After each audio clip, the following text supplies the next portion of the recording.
अस्सलाम वालेकुम नाज़रीन। आईना टीवी में भलीकार आईना टीवी ते ब्रेकिंग न्यूज़ खणी आया आहियूं। हिकु मज़लूम बोरियत जी जंहिंजा 3 मासूम ॿार ज़हनी ऐं जिस्मानी तरह मज़दूर आहिनि।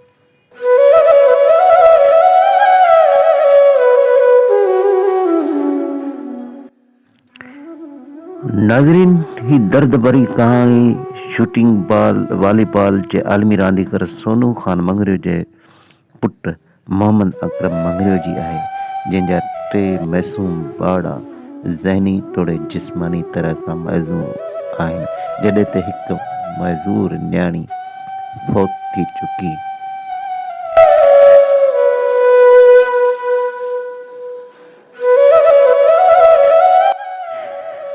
कखावे घर में रहंदड़ पोरियत मोहम्मद अकरम मंगरियो जी जॾहिं घरवारी बि गुज़ारे वई त ही मासूम ॿार बेसहारा थी विया।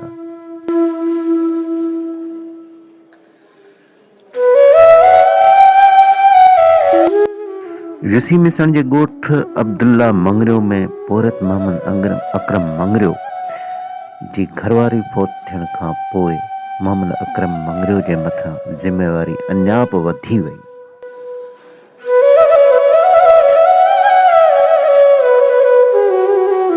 पोरियत मोहम्मद अकरम मंगरियो घरवारी जे फौत थियण खां पोइ पेट गुज़र ऐं ॿारनि जे इलाज जे लाइ परेशान रहण लॻो।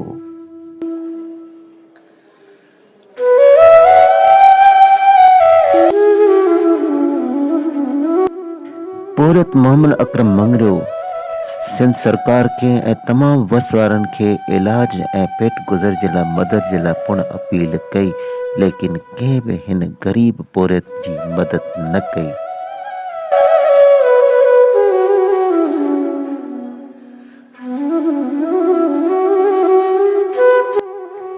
असां आईना टीवी जे प्लेटफॉर्म तां सिंध सरकार खे, DC टंडोलायर खे ऐं तमामु तक जे वास्तेदार ऐं बाख्तियार बाअसर माण्हुनि खे अपील कंदासीं त पोरियत मोहम्मद अकरम मंगरियो जे पेट गुज़र जे लाइ माली मदद कई वञे ऐं संदसि मज़दूर ॿारनि जे इलाज जे लाइ पुण मदद कई वञे।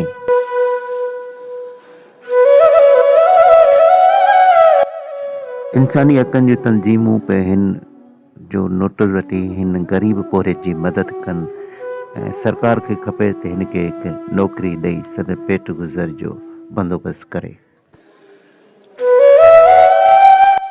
आईना टीवी खे सब्सक्राइब करियो ऐं हिन दर्द वारी कहाणी सां गॾु असांखे इजाज़त ॾियो। अल्लाह हाफ़िज़।